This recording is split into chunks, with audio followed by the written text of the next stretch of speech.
kosunga bandeko no na mboka yo congolais ya diaspora ezali malamu ezali eloko tosalaka mokolo na mokolo mbula na mbula kasi luka kosunga bango une fois pour toutes nde balobaka na français. Biso na diaspora tosolola bosolo lelo lobi soki tobongoni kongo na biso ekobonga o kongo na biso ekobonga o kongo na biso ekobonga soki biso na diaspora tozali kobongwana na mentalité na biso nde musana nazali kosala na kati ya biso na diaspora. Biso na diaspora ezali podcast esalami na ndeko na bino Jean Dintil kouta Canada. Souci ezali moko na kati ya podcast oyo. Ko interpeller conscience ya congolais à l'étranger, ko travailler mentalité ya congolais à l'étranger parce que naza convaincu que ce qui mentalité na biso est bongwani tokozala un apport pour na bande connexion na kata Congo et c'est là sur plusieurs aspects.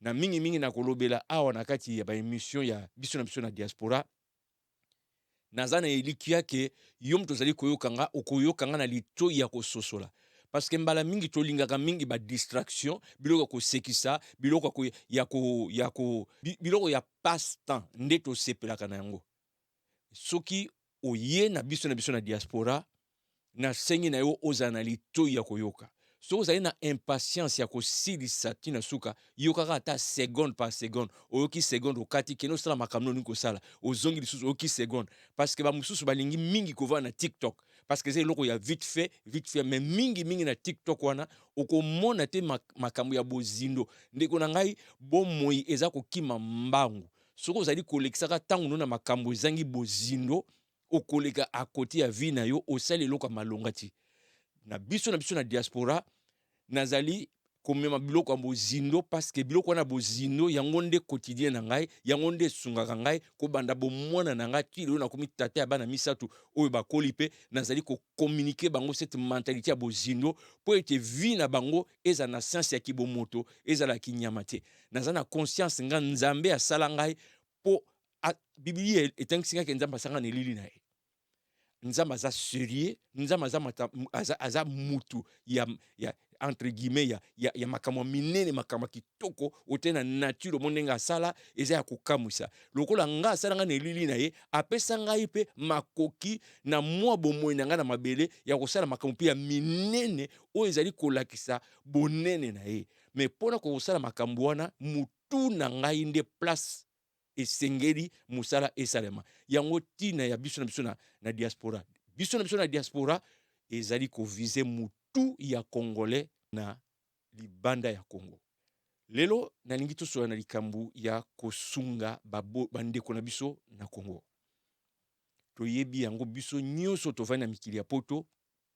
tozwaka constamment ba sollicitation surtout na likambu etali kotinda mbongo pona mutu aza kobela mbongo pona mutu alingi kobala mbongo pona mwana botami mbongo pona mwana kende kelasi mbongo sima ya bambula ebele na kati oyo nga na observe constant na sali namoni tozali kosunga bandeko na biso malamu te yango nalobi na émission lelo tokosola na ndenge nini okoki kosunga penza bandeko na yo il faut kosunga bango ndenge balobaka na français une fois pour toutes c'est-à-dire koluka te ke bato ozali kosunga bazalaka badépendant na yo otindaka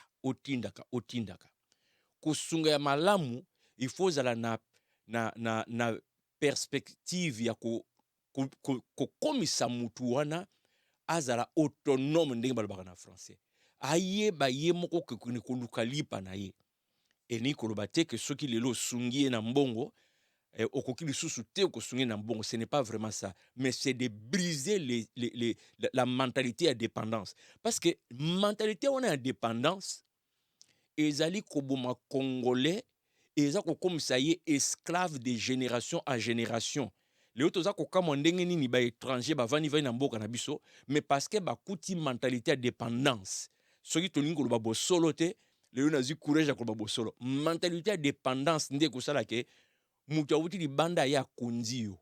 E ngai na mutu na ngai na boya mutu akonza ngai.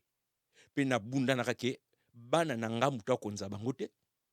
Baleki na nga mutu akonza bango te. Peuple congolais mutu akonza ye pe te. Mais pour qu'on ma place wana, il y a un travail à faire. Yango na zako sala na biso na diaspora mutu. Luka ko sunga bango na manière seke ba comme indépendant ba ye ba ko luka vie bango moko parce que c'est ça la réalité na mukili. Na mukili il faut ye ba ko milukela. N'est-ce pas ce que nous faisons na mikili ya poto? Ndeko na ngai. Na nazo en charge. Tozo bunda ba musu ba se retrouver na misala moko qui n'ont rien à voir avec leur talent, leur vocation, leur formation. Pona nini parce que yo moko il faut au milukela pour y répondre à ba besoin na yo. Alors, comment on peut communiquer loko wanati? Et c'est ça les problèmes que je trouve na biso na diaspora. C'est que soit toza quoi apprendre te, soit toza inconscient que ce que nous avons appris ou ce que nous apprenons na bamboka tovandi et sengeli to transférer yango na bandeko na biso ba vani na mboka ba bimite ba yebi réalité ya ba mikili mususu te. Ce qui yo muto yebi réalité ya mikili mususu oza na courage te ya kolakisa bango ndenge mokili libanda ali nzanza na Congo ezali ko sala ezali ko tambola ndeko ozali ko se rendre mauvais service pe ozali ko sunga bango te. Ata otangi ba millions oyo so tinda tinda ozo sunga bango te. Ozali ko arroser mai na matiti ya mabe sengeli ko pikola e kokola na mutu nzo kanisa ko za ko sunga nzo rande zo baby se bango ko baby so rendre bango mauvais service. Leo na ina pesa yo ba idée misato oyo na sengi o réfléchir nango pe otala ndenge nini okoki ko appliquer na vie na yo so za ko appliquer ngo te pokwa ko sunga libota na yo. Ya liboso po sunga ndeko na yo na Congo yeba vision ya vie na ye ezali nini. Vision ya vie na ye. Adulte nyoso oyo azangi vision ya vie azali adulte moko soko lobi osalisa ye yonde ba poche kosila. Et mingi na kati ya communauté congolaise à l'étranger bokoki ko témoigner okoma na mboko vandi na nenini obanda kotinda mbongo na nenini. Ça fait combien d'années lelo situation bandeko na yo na mboka ezali ndengeni. Biso total kaka muta bengi yo a exposé au problème et ye ko toucher yo au sali ba sacrifice au tindeli mbongo.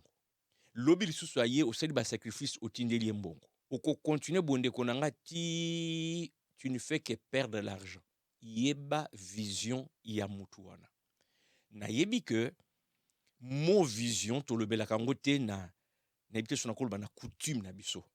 Mais biso to vana ba mboka libanda mon vision soki to yebi yango te alors nous avons passé à côté d'une connaissance na yebite na ko qualifier en denini. Et loko ba bengi vision na vie ya mutu. Mboka ba mikili ya poto ezali vision. Poto des fois tu na ozolata drapeau ya États-Unis na nzoto ba yeba kovana na États-Unis ozo oke na Tour Eiffel okangi photo otindi ba nyoso eza ba vision de gonangai. Il faut biso à l'étranger to comprendre valeur ya vision na vie ya mutu pe to inculquer yango na bandeko na biso. Biblia kutolobi un peuple sans vision c'est un peuple sans frein. Ceux qui vision zalité bezo ko kene ngulu. Toloba kutu nyoka mena kasi nyoka za na vision. Nyoka tanga tambola kana zigzag ayeba zo kende wapi. Mutu oyo azangi vision ya vie na yendeko tika ye abundana nanu ti ayeba nanu ye na mukilo ya kosala nini. Parce que comment voulez-vous mutu oyo azokelela kosimba $10 par mois. Yo sali sacrifice au peste $500. Azongeli susu 2 mois pour te dire que ce qui oko sunga ngai tala moye boy pala moye boy. Azana difficulté kosimba $10. Asali musala te yo sali musala aux 8 sacrifices ya mutoki na yo au pesi $500. Au bout de 2 mois mutana zozongeli susu. C'est une preuve que mutana zana vision te. mokolo moko nazongi na Congo, ndeko moto vani na ye azo sollicite ngai pona na meme na mikili. Bimo boyebi kati. Vraiment tala kaka Nathalie na bi bon.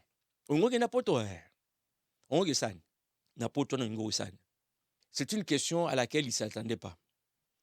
À répondre ngabia tala kaka bon moni kaka na mikili wana penza donc nana mwa kar na nga moko boye donc tala kaka nana kar na nga na okumba kar na ngai. Voilà bandeko o baya na poto ba sala mwa ba photo to pe ba video na kata voiture bo tindeli bandeko na bino, voilà ce que vous leur vendez. Vision yango na mutaza ko mimo na kata voiture. Na tune na Kinshasa voiture ezate. Et na mutima na ngai na milobi voilà les gens oyo bazo mériter te o sacrifier mbongo na yo ki o meme na poto. Boyebi bino moko difficulté ezali pona komia bandeko na biso na mikila mindele. Bango ba kota pa na biso comme ils veulent, mais pour biso to mia bandeko na biso pa na biso boyebi c'est que ça coûte. Donc au ça la sacrifice pour la mutu or vision na ezali azanaka. Tu peux déjà voir qu'est-ce qu'il va faire sur oyen na poto. Ndeko na ngai sala effort na famille na yo luka oyoka vision ya moko na moko avon salisi. Dernièrement na soko sona ndeko moko azoki appel ya cousin mo boy na Afrique na Congo. Cousin na psi abi na mboka nazo vanda. Soki naza na caméra ya photo ndeko na nga na kotungiso susté parce que je saurais prendre soin ya famille na ngai. Caméra ya photo caméra pekaka ya photo ya kangabi soki na zuga caméra ya photo. Muninga na biso wana asali sacrifice a sombeli caméra ya photo. Alors j'avais dépensé caméra mo usagé. Na dépensé na ba $250 na sombi caméra et ndeko mo zali ko kene na tindeli caméra wana. Au bout de quelques mois a bengi ngai donc muto batindeli caméra a bengi ndeko na biso na tovani na mikili. Alobi merci mingi pour na caméra tindela ngai parce que ba faire les autres de bien chiffre d'affaires na nga ce que ça $200 par semaine. Ba sombi caméra na $250. Mutazu caméra azo sala $200 par semaine multiplié par 4 bandeko na nga na ibi mathématique te et puis si combien par mois. Au moni bata ko salisa bango wana. Mutan o salisi une fois pour toutes. O pesi ye makoki ya komilukela ye moko. Mais soki oza toujours na tendance ya kotinda mutu yango nano vana te soane oyo vision ezali nini ndeko ko bebisa mbongo. Mokomusu na za na aéroport na Njili. Na mona tata moko na papa songanga ata na mwa bière moko te na tena bi papa musalo zo sala na batunde bazo kota bazo bimao rêve no ezali bière a changer bi papa soki na kofuza mwa eloko pour bana balia na bitete te vision no liboso za ki bière munokono se la psinga mutema na yo olingi nde bière mona wana oye ko bambende ko bamba so na pesio mbongo akobimo zo bima okende bière na bar na pesa eloko te en tout cas ngai kotiona na ndima ba benga mabo makasi parce que je donne de la valeur na mbongo nazo soki na me sacrifier eza po mutaki liboso. Donc ça l'effort yoka ba membre famille na yo soko ningo sunga bango luka oye ba vision et na vision na zana mayeli yako o senti est-ce que muto pesa vision solo est-ce que est-ce que ça vaut la peine parce que muto peut avoir vision mais est-ce que vision na pesa réaliste est-ce que ceux qui sali dépense et ko kene liboso na kanisi na osala émission mususu vraiment sur la vision na s'il te plaît mingi na dernièrement na Rolanda pasteur Atoms pour ba yebiye nzamba pambola ye na sagesse azali nango et alobi likambo vision quelque part alobi likambo vision azana Kinshasa et azolexa atuni vision na yo ezali nini yoka réponse c'est mutu vision na ngezali vient na ngana mikila ben na ngana mikili abi ça ce n'est pas une vision pasteur Atoms nkolo pambola yo continuer ko éduquer. Toi, on a problème. Congolais, il faut qu'on dise que bongo. Na matio le bec sur le bongo, ça y a bongo. En tout cas, mutu bi pasteur Atom ça comme ça message. Ngana komela qui est na ju réponse te comme ça message oyo. Mathias a ça sur bongo, c'est ce qu'il faut et c'est ce que j'ai fait na kati ya biso na diaspora likambo bongo. Il faut tout travailler bongo bo mona nde Congo ikende liboso. Yami balé, soko ningo sungande kuna na Congo responsabiliser.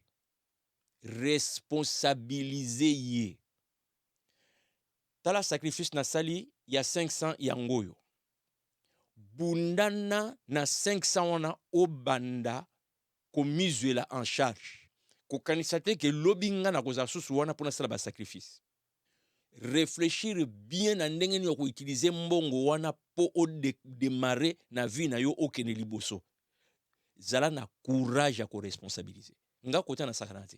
Nous devons apprendre à responsabiliser bandeko na biso. Bacha na mutu te que biso kote to vandi mbongo sopana kaka ko sopana. La responsabilisation, mentalité, il y a notion de responsabilisation bandeko nanga etongaka mboka. Yango mona rappelle bacha mon poste, qu'est-ce qu'on attend de toi? Zala responsable. Ya esiko bacheyo oyeba qu'est-ce qu'on attend de toi? Ce qu'on dit ko inculquer notion de responsabilité na kata ba membre de la famille na yote, bo kende musika te, oko bâtir te. Les gens doivent être responsables. Au bali zala responsable, au boti zala responsable. Ba pesi au poste, ti na niveau ya présidence ya pays zala responsable. Ce qui ozali à titre personnel na notion de responsabilisation na mike ba pesa kayo, oyebi ko zo ba responsabilité na yo ndeko eza déjà caractère na yo ti na ki bo konzi nyonso ba kopesa na vie. Ti na niveau ya présidence, ministre, député, nyonso na eza déjà ba valeur oyo za na kati, ba notion oyo o maîtriser. Donc ozala te ke osungi famille mais otinika mbongo ekende ngwa te responsabiliser bango. Sacrifice na sali oyo na lingi bu. Combien de fois toyoki muta tindi mbongo ba construire pour apprendre que ba construire na bango te mbongo pe bunga nengwa. Oh, des fois ba songe sous koto ba songe la mais c'est parce que ozali ko responsabiliser bango te. Oza large, oza ko comprendre que large bon OK, ça va. Non, il faut qu'il y ait des responsabilités et que ceux qui atteignent l'objectif il n'y a rien à faire. Responsabiliser. Bon ya misatu eloko ya misatu ndeko soki olingi vraiment osunga libota na yo na Congo malamu kozala te na mutema oyo eza na facilité ya ko comprendre makambo nga na zo benga buzoba et en réalité za buzoba. Kozala te na mutema nde bala ningala mutema munene ou oza mutu moko oza na facilité ya ko comprendre batu na buzoba bazali ko sala. Et surtout que biso na mboka na biso to na langage ko lobake boma moto ou encore mais aza membre de famille bongo ko boma bongo wana ndeko na yo bongo nini to kotonga mboka te kozala te na mutema o eza na facilité ya ko comprendre buzoba. Ndeko moko na mikili asombi kombi atonisa na ba valise biloko ndenge na ndenga ti atiango na mai et comme na Congo azui avion akiti kuna akomi kuna a dédouaner nyonso to na poche na ye aye nango na ndako famille boya na bundi mutoki na ngai yango na memi nga na zozonga bo s'organiser à partir o na memi boko ko créer richesse pour la famille azongi na ye. Un mois après kombi déclassé contenu ni surtout ezaki na kata kombi biloko teka moko ya ba grand frère na azui abima grand prêtre na Congo wana ateka alia amela asala en moins de 5 mois il n'y avait plus rien. Ndeko abenga boye babandi ko expliquer ka ndenge zalaka atala côté salaki boka et pesi ndeko ba ner na mutu yoka siko kuna kota famille ba para ba so calmer papa eza mokumba na yo eza mokumba no kolemba ngote eza mokumba na eza ndeko na yo kolemba te eza libota na yo kolemba te nga ba place na dene de batata. En tout cas je voulais dire tout ce m'a dit nga na sobia biloko na busoba boza na misère nga na sali sacrifice na ye na tina maboko na bino olie bolo batika to pamona no nkolo o apesi biso grâce to biloko boye siko to bana ko bongama to bima na kati ya pauvreté o bandi ko sala nango folie. Mais c'est ça buzoba siko ngai nazala compréhensif que c'est normal zande ko ngai je reprends na bandi susu kusala l'économie na bandi susu sacrifier mwasi na ngana bana to bandi susu luka parce que za famille to kotika bango te ndeko so za na mutema ndenge wana to ko bâtir te. Et c'est ce qui fait que des fois na ba pays na biso o mutu bu ayiba ki mbongo compléter la suite na ni okota terrain onati on to mona minene e bandaka na se na niveau mike na niveau ya muke to lingi to mona Congo ezala mboka solide bien to banda nanu na vie na biso moko na bilo mususu oyo to bike oyo plus jamais ba pesio responsable mundi kamuna baki ya ko responsabiliser bato lokolo le yango esili wana esili kasi te nana vi mukuse na mukili na kokite kosala ka éternel recommencement bon même na niveau ya pays bon ka éternel recommencement alors que baninga baza ko avancer eza makambo na niveau ya mike tozo négliger to kanisi ke soki to ke na niveau ya munene nde to sala mieux lokuta. Voilà ndeko na ngai pour me résumer na wuti koloba awa que soko lingi osunga famille na yo eza malamu, nous tous nous devons par amour, par compassion kosunga bandeko na biso, mais il faut tous na ba stratégie ya kosunga bango dans les vrais kosunga oyo ya kokata singa ya dépendance. Il faut premièrement muto sunga oye ba vision na ye, tout na ye sola na ye vision na ye lingi accomplir na vie na ye. Osunga ye na kata vision na poke amizula mapapu. Ya mibale responsabiliser ye. Tala nga na bundi na kokisi boy. Maintenant olbaki na nga vision na yo boy. Soko sel nande ko moko abenga nga to solo ma vision abi nga vision na nga bona vision boy. Car qu'il est combien a pesi prix na bunda na koksimbo na pesi le double sengaki. Et kana na passé simple. Na cha rip na komona retour interdit na pays ko benga kanga lisusu te pona mamambo to solo makamu lisusu mbongo jamais. C'est ça responsabiliser.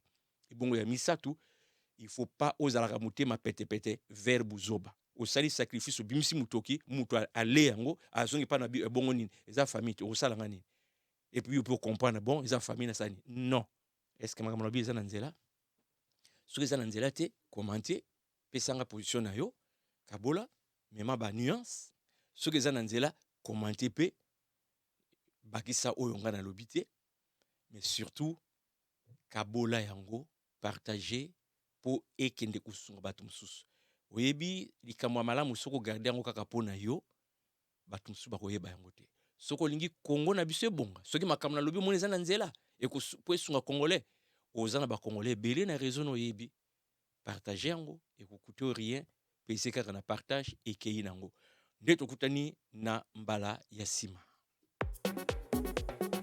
biso na diaspora tosolola bosolo lelo lobi soki tobongoni Kongo na biso ekobonga o c'était Jean Dinsil Kongo na biso ekobonga o Kouta Canada.